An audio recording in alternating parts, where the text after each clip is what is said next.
Pierre Bear, A Little Golden Book. This one's a very old one. I don't think you can even get it anymore. Let's see.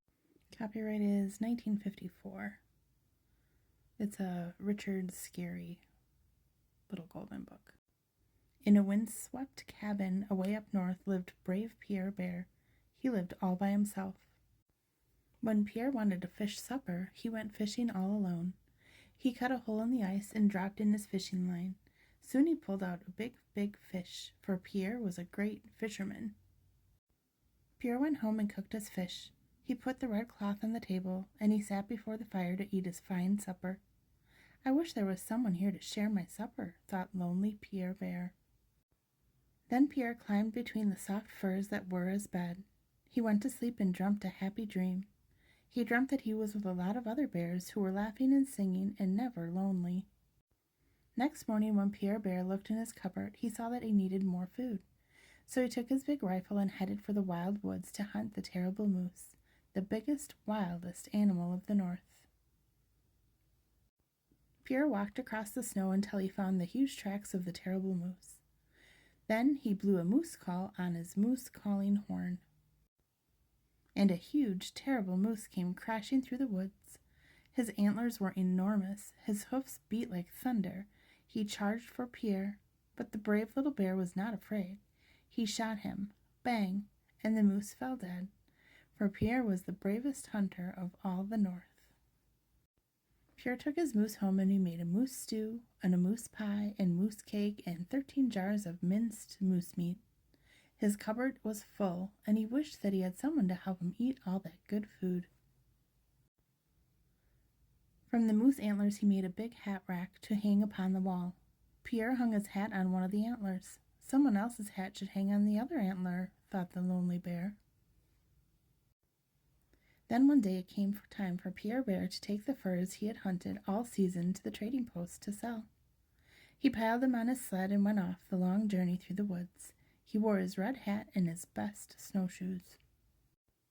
The trading post was a jolly place, and the trader greeted Pierre merrily. They counted his furs, they weighed the skins, and they gave him many dollars for them. Pierre went to the store to spend his dollars from a pleasant lady bear who bought some pans to cook with.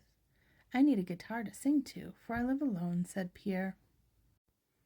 So he bought a guitar. There is something else I need. Now what can it be? Said Pierre.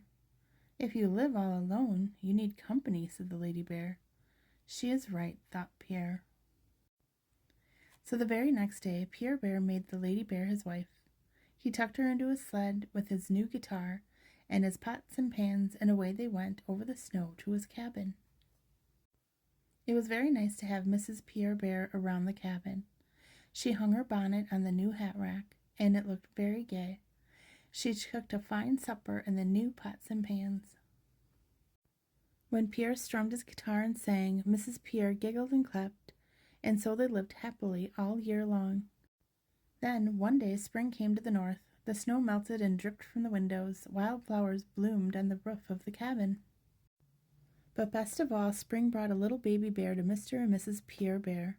He was round and funny and full of fun, and oh, how they loved him. Now Pierre never goes fishing alone, for the baby bear goes with him. When the snow falls, Pierre pulls the baby bear on his little red sled. One day Pierre Bear decided he needed new fur coats for the whole family.